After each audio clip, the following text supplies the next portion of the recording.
नमस्ते जय Jagannath welcome back to my mini vlog. तो आज हूँ आम सेकेंड ईयर फर्स्ट एग्जाम।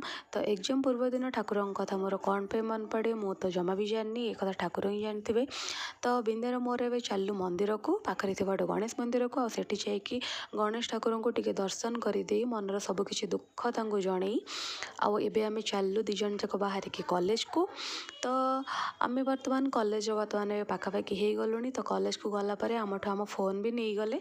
तो फोन नहीं गला पर आमे भी आमर एग्जाम जो आमर पड़ी रूम रे सेठी आमे एग्जाम भल भल देलु।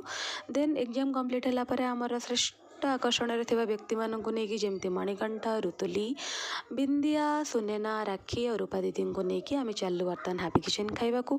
और सेठार आज क्लाइमेट देखु इति सुंदर इति सुंदर। तो एबे आमे बिरियानी ऑर्डर करछु। तो बिरियानी खाई पेट पूरा फुल हो गला। तो वीडियो भल लगे लाइक शेयर कमेंट सब्सक्राइब करदेवे टाटा।